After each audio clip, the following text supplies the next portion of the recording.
Hello everyone. In this video we are going to start class 12th history NCERT. Class 12th में 3 part हैं guys, जिसमें कि आज हम पार्ट 1 स्टार्ट करेंगे।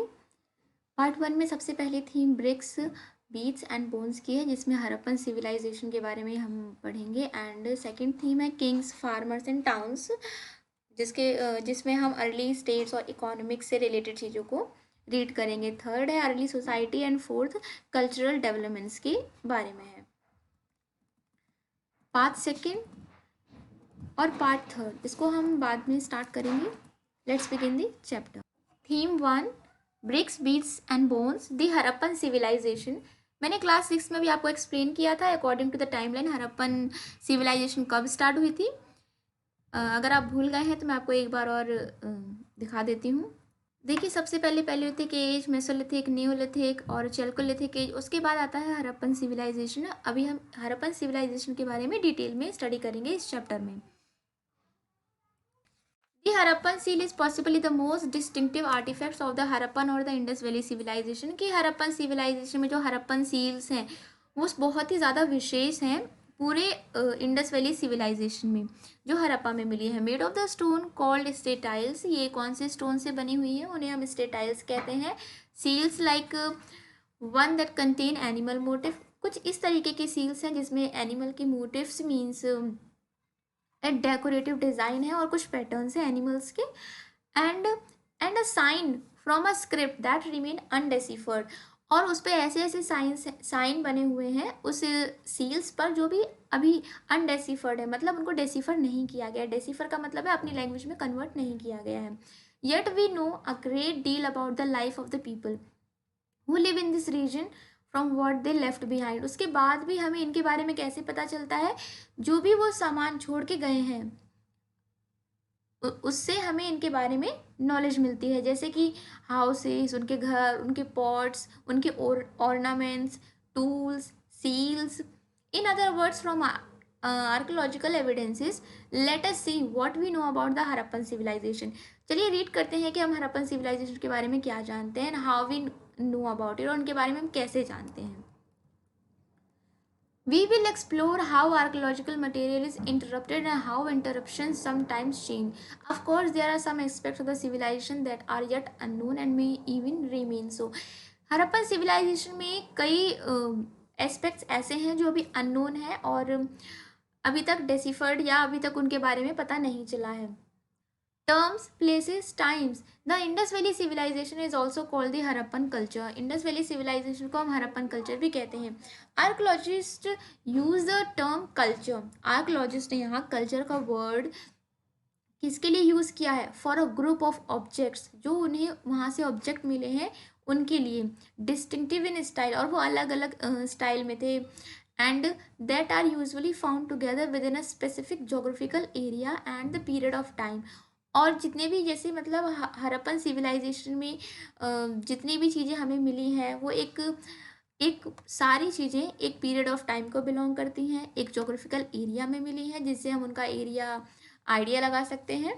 In the case of Harappan culture, these distinctive objects including seals, beads, weight, stone blade, even baked bricks, हमें वहाँ से इतनी सारी चीज़ें मिली हैं, जैसे कि हमें वहाँ से सील्स मिले हैं, बहुत सारे बीड्स, वेट्स मिले हैं इस टाइप के, और हमें स्टोन ब्लेड मिला है and even baked brick. Baked ये ब्रिक्स हैं guys,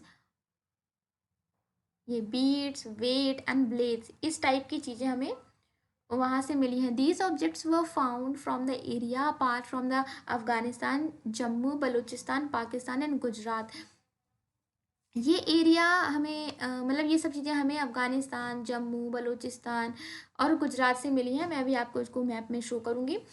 name after Harappa, the first site that is unique culture was discover. The civilisation is dated between the, ये पूरी सिविलाइजेशन है वो 2600 एंड 900 BCE के बीच में थी। There were earlier and later culture often called early Harappa and later Harappa in the same area. और उसी एरिया में अर्ली हड़प्पा भी और लेटर हड़प्पा भी, मतलब ये पूरा हड़प्पन भी 2 पार्ट्स में डिवाइडेड था, early Harappan civilisation and later Harappan civilisation.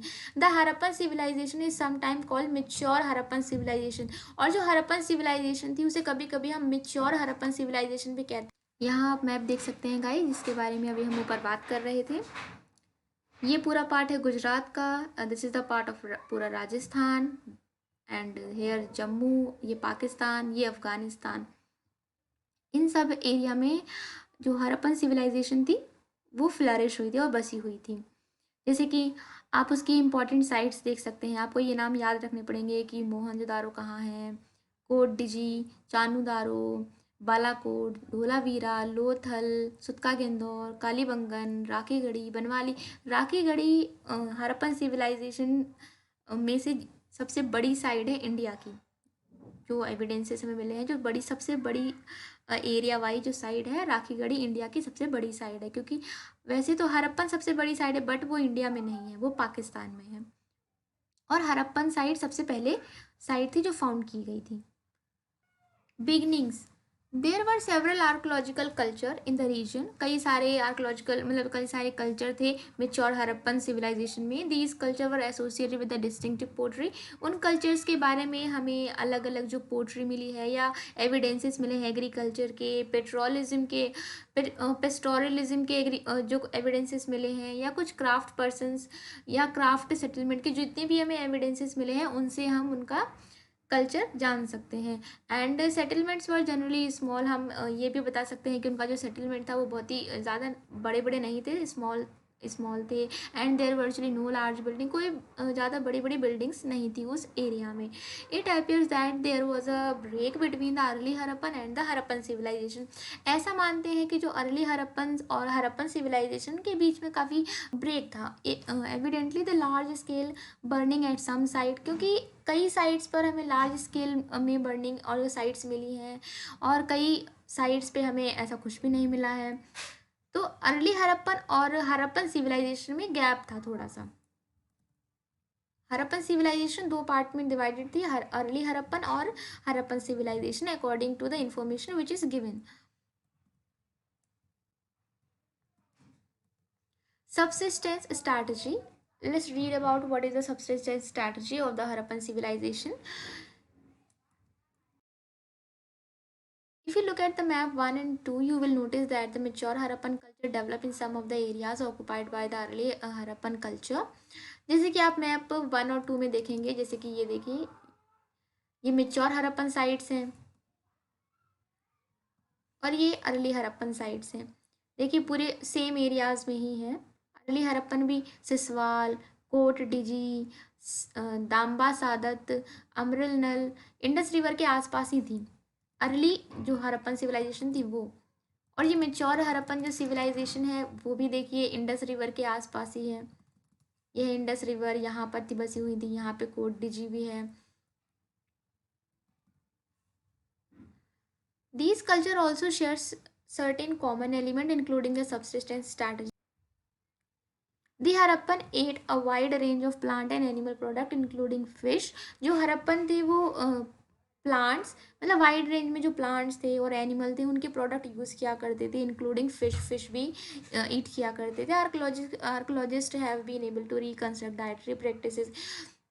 जो आर्कोलॉजिस्ट हैं उन्हें तो ग्रेन्स वहाँ से जो मिले हैं उसके एविडेंसेस भी मिले हैं, और जो सीड्स हैं उसके एविडेंसेस भी मिले हैं। तो उनकी जो डेली प्रैक्टिसेस थी क्या कि वो डेली में क्या खाते थे वो भी हमें पता चल गया है।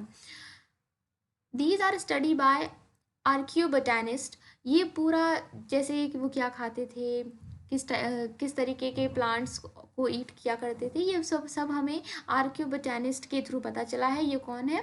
वो are the specialist in ancient plant remains, जो एंशियंट प्लांट रिमेन्स को स्टडी करने में स्पेशलिस्ट हैं। Grains found at Harappan side including wheat, barley, lentil, chickpea, sesame, मतलब जो जितनी सारी जो ग्रेन्स थी जैसे कि वीट, गेहूँ, बाजरा, ये सब हमें वहाँ उनकी साइड से मिला है। Millets are found from the site in Gujarat, जो मिलेट्स हैं वो गुजरात में मिले हैं ज़्यादातर। And finds of rice are relatively rare, जो चावल हैं वो थोड़े से कम हैं as compared to in grain से। Animal bones found at Harappan site including, जो एनिमल्स के बोन्स है जैसे कि cattle, sheep, goat, buffalo, pig, ये सारे एनिमल्स के बोन्स मिले हैं हमें। ये हमें archaeozoologist indicate these animals for domesticated. Archaeozoologist ने हमें ये बताया कि ये एनिमल्स को डोमेस्टिकेट किया जाता था। Bones of wild species such as boar, deer, घड़ियाल, और जो बोन्स हैं मतलब किन किन जानवरों के बोन्स यूज में आते थे जैसे कि बोर, डियर और घड़ियाल, इन एनिमल्स के जो बोन्स हैं उसको वो यूज किया करते थे। And we do not know whether the Harappan hunted these animal or themselves or obtain meat from other hunting communities. हमें ये नहीं पता है कि वो खुद हंट किया करते थे या किसी कम्युनिटी से हंट करवाते थे, बिकॉज जो उनकी जो अभी सील्स वगैरह हैं वो अनडेसिफर्ड है, अभी उनको कन्वर्ट नहीं किया गया अपनी लैंग्वेज में। Bones of fish and fowls are found, मछलियों वगैरह के बोन्स मिले हैं हमें वहां से, उनकी साइड से। एग्रीकल्चरल टेक्नोलॉजी, उनका एग्रीकल्चर टेक्नोलॉजी कैसा था और उसके बारे में हमें कैसे पता चला। Let's read it. While the prevalence of the agriculture is indicate by the finds of grains, जैसे कि वहाँ से हमें ग्रेन्स, अनाज के एविडेंस मिल गए, तो हमें ये पता चल गया कि ऑफकोर्स कि वो एग्रीकल्चर प्रैक्टिसेस को फॉलो किया करते थे या परफॉर्म किया करते थे। It is more difficult to reconstruct actual agriculture practices, मतलब वो एक्चुअली कैसे एग्रीकल्चर करते थे वो तो हम नहीं बता सकते, बट बता सकते हैं कि वो कौन कौन सी चीज़ें वहाँ पे ग्रो किया करते थे। Were seeds broadcast and ploughing land, representation on seals and terracotta sculptures indicate that the bull was known। Terracotta sculptures, हमें उनकी साइड से कई सारे टेराकोटा स्क्रप्चर्स मिले। स्क्रप्चर्स मीन्स मूर्तियाँ एंड टेराकोटा मीन्स इस टाइप से बनी हुई मतलब क्ले की बनी हुई। And that indicate the bull was known, और बुल की मिली है तो ये इंडिकेट करता है कि हम उस हरप्पन सिविलाइजेशन में बुल एनिमल को जाना जाता था। And the archaeologist extrapolate from this that oxen were used for ploughing, और आर्कोलॉजिस्ट ने ये आइडिया लगाया है कि जो ऑक्स हैं उन्हें प्लगिंग के लिए यूज़ किया जाता था। Moreover, terracotta models of the plug have been found at the site in Julistan and the Banwali, Haryana. Haryana में टेराकोटा मॉडल मिला है, प्लगिंग करते हुए उसका जो स्क्रप्चर होता है वो बनाया गया है। एंड बनवाली साइड आपको याद है कि मैं आपको शो कर देती हूँ एक बार। This is Banawali site guys, आप याद रखिए यहाँ पर जो हमें प्लगिंग स्क्रप्चर मिला है वो यहीं बनवाली में मिला है, इंडिया में। एंड ढोलावीरा भी आप याद रखिए, मैं अभी अब ढोलावीरा में बताऊंगी कि ढोलावीरा में हमें क्या मिला है। Archaeologists have also found evidences of the plug field at Kalibangan, Rajasthan. Rajasthan में जो साइट मिली है कालीबंगन, वहाँ पे जो प्लग फील्ड है, हमें पूरी फील्ड ही मिली है जिसको मतलब जो एंशियंट में रहने वाले लोगों ने उसको प्लग किया हुआ था। Associated with the early Harappa levels the field had two sets of furrows. Furrows मतलब होता है कुंड guys, and at right angle, जो किसी भी फील्ड में दो राइट एंगल पर कुंड बनाए गए थे। इससे ये पता चलता है कि वो लोग एक साथ में दो क्रॉप्स को ग्रो किया करते थे।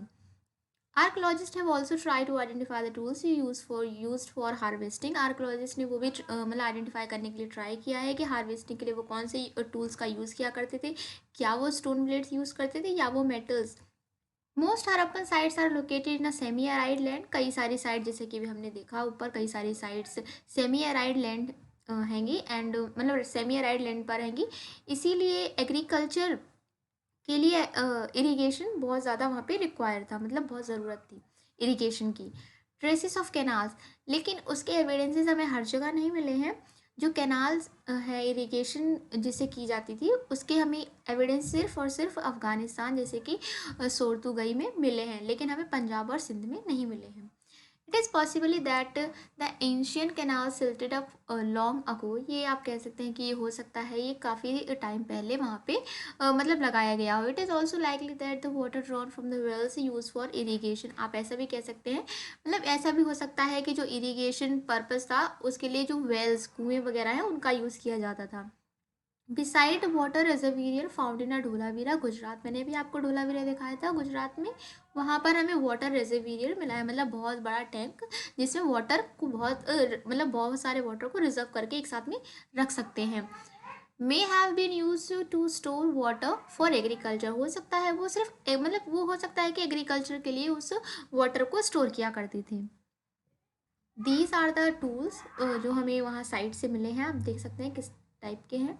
How artefacts are identified. I am going to skip this paragraph guys because आप इसको रीड कर लेना if you found it important. But ये है रिजर्वेरियर गाइस जो वाटर को स्टोर करने के लिए धोलावीरा में मिला है। आप देख सकते हो किस तरीके से बनाया गया था। ये सेडल क्वीन है, मतलब इस पे कोई भी सामान जैसे कि कुछ भी पीसना होता था तो वो इस टाइप का यूज़ किया करते थे, हमें ये भी मिला है वहाँ पर सेडल क्वीन।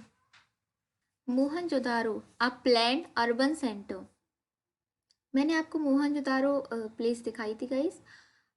अब हम पढ़ेंगे उसके बारे में और डिटेल में। Perhaps the most unique feature of the Harappan civilization was the development of urban cities. Harappan civilisation का जो मोस्ट यूनिक फीचर है वो यही है कि उसमें हमें अर्बन सेंटर्स मिले हैं। Let us look at one such centre, जैसे कि एक मेन सेंटर जैसे कि मोहनजोदारो, ये हमारा अर्बन सेंटर का एग्जाम्पल है। Although Mohenjo-daro is one of the most well-known site, the first site to be discovered was Harappa. Harappa and Mohenjo-daro two most important cities हैं इस हरप्पन सिविलाइजेशन की। एंड सबसे जो पहली सिटी है वो हरप्पा डिस्कवर की गई थी एंड मोहनजोदारो सेकंड नंबर पे है। This is citadel and this is lower town. अभी हम इसके बारे में और डिटेल में पढ़ेंगे। The settlement is divided into two sections. One is a smaller but higher and other much larger. Mohenjodaro में सेटलमेंट दो पार्ट्स में डिवाइडेड था, जैसे कि आप यहाँ देख सकते हैं सिटाडल और लोअर टाउन। सिटाडल एरिया में थोड़ा सा छोटा था बट ये अपर एरिया पे बना हुआ था, मतलब थोड़ा सा ऊंचा। और ये लोअर टाउन ये इससे थोड़ा सा नीचे एरिया में बना हुआ था और ये बहुत लार्ज एरिया कवर करके बना हुआ था। Archaeologists designed this citadel as the lower town. The citadel owes its height to the fact that building was constructed on mud brick platforms. जो सिटाडल है जो सिटाडल है वो प्लेटफॉर्म मतलब मड और ब्रिक्स को बना के एक प्लेटफॉर्म बनाया गया था, उसके ऊपर ये वाला सिटाडल बनाया जाता था। और ये लोअर टाउन मतलब किसी भी प्लेटफॉर्म पे नहीं बना हुआ था, ये नॉर्मल ज़मीन पे बना हुआ था। It was walled, which means that it was physically separated from the lower town. Citadel and lower town both physically separate थे एक दूसरे से। Lower town was also walled, चारों तरफ उसकी दीवारें थी। Several buildings were built on the platform पे कई सारी बिल्डिंग्स बनी हुई थी। विच सर्व एज अ फाउंडेशन, जो उसको एज अ फाउंडेशन सर्व किया करती थी। It has been calculated that if one labourer move रफली a cubic metre of early daily, इसका ये मतलब था कि मतलब अगर एक लेबर को मूव करना है उसको रफली कम से कम 1 क्यूबिक मीटर चलना पड़ता था।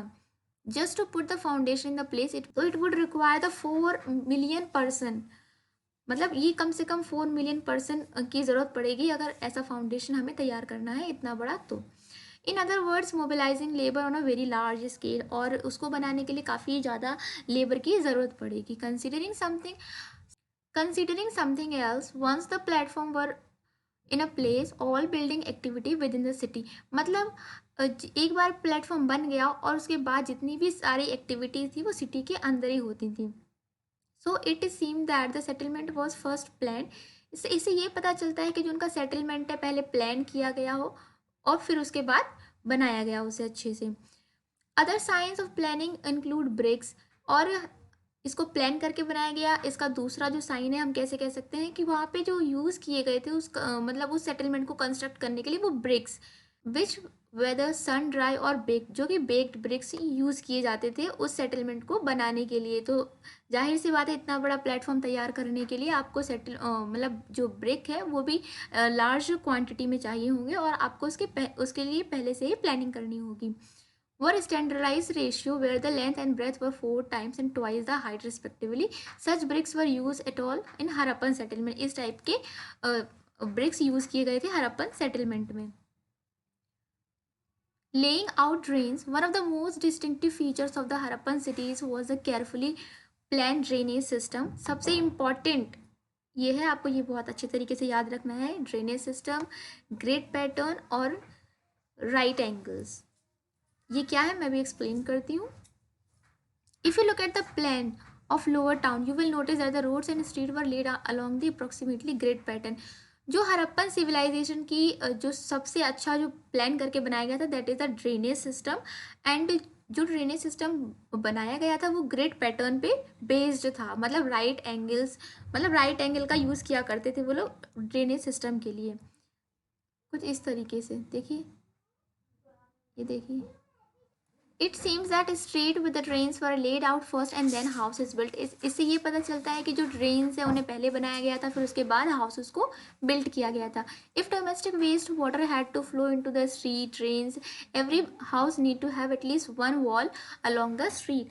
हमें हर हाउस में कनेक्शन देना था ड्रेनेज सिस्टम का, तो इसीलिए उसे मतलब प्लान करके बनाया गया था, ऐसा हम कह सकते हैं।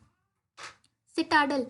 While the most Harappan settlement have a small high western part, large lower eastern section, there are variation.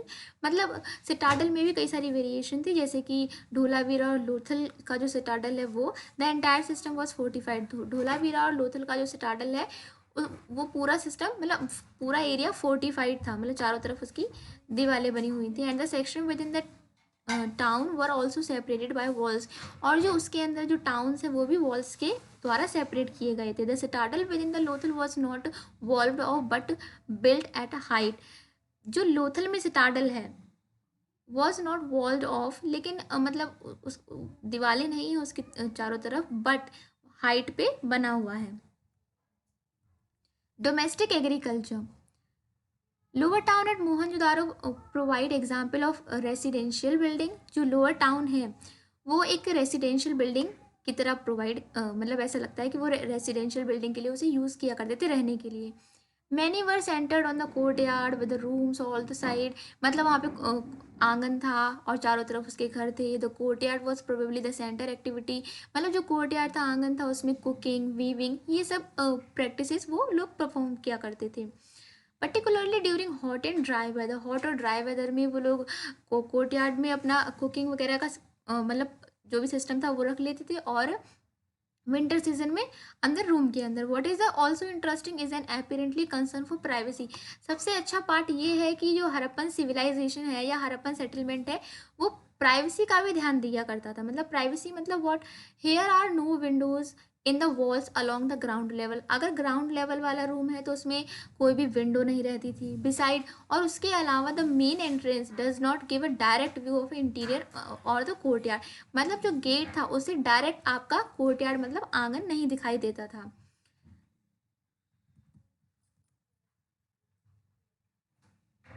Every house had its own bathroom.